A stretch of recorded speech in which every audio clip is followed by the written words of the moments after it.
মালিক জিজ্ঞাসা করে প্রতিদিন, বান্দা কি কারণে আমাকে ছেড়ে দিলা? হ্যাঁ, রাত 12টা বাজে তুমি ঘুমায় গেলা, মা ঘুমায় গেল, বাপ ঘুমায় গেল, বিবিও ঘুমায় গেছে, পাড়া পড়শি ঘুমায় গেছে। আল্লাহ বলেন, আমি তো ঘুমাই নাই বান্দা, আমিও তো ঘুমাই নাই। সারাদিনে আমিও তো জগৎটা পরিচালনা করছি, তবুও তো আমার কোনো ক্লান্তি নাই, আমি তো ঘুমাই নাই। কেন ঘুমাই নাই জানো বান্দা?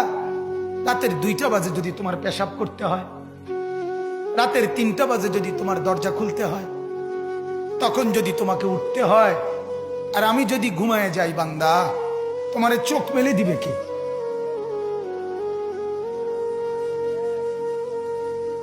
এই বাপ, চোখ মেলে দিবে কে?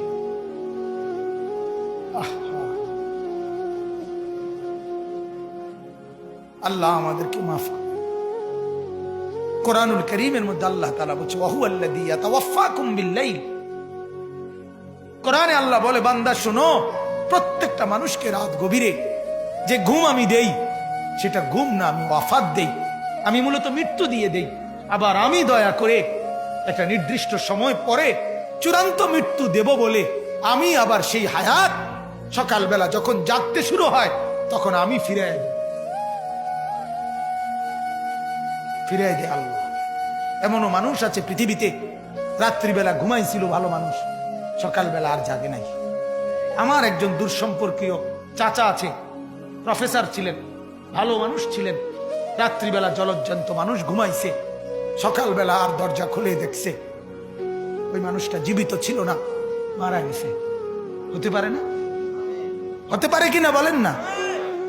তাইলে বছরের পর বছর, মাসের পর মাস, এই বাপ, বাহিরের কারো চিন্তা করে বাদ দেন। আপনারা যারা বসছেন, আপনাকে বলছি, আপনি কষ্ট করে বসছেন, রাতের 12টা বাজে, রাতের 12টা বাজে, এত কষ্ট করে বসছেন, বিনিময়ে একটু ভাবেন, একটু ভাবেন, অনুরোধ আমার, একটু ভাবেন। আজ মাঝে মাঝে মন চায় আল্লাহর বান্দা মুসলমানদেরকে বুকে জড়ায় ধরে কাঁদি যে বাপ, কেন এত ভুল করছেন? আল্লাহকে কেন এত নারাজ করছেন? যার বিবি বেপর্দা, আপনি আল্লাহকে কত পরিমাণ নারাজ করাচ্ছেন। যার স্ত্রী, যার মেয়ে বেপর্দা, আপনি আল্লাহকে কি পরিমাণ নারাজ করছেন বলেন? এক কুকুর মরলে, লাশ ফেলে রাখলে যেই দুর্গন্ধ ছড়ায়, সেই দুর্গন্ধে অল্প কিছু মানুষের কষ্ট হয় কিছুক্ষণ, কিন্তু এক নারী বেপর্দা হাঁটলে যে যুবকগুলোর চরিত্র নষ্ট হয়, সেই নারী এক মরা লাশওয়ালা কুত্তার চাইতেও বেশি দুর্গন্ধ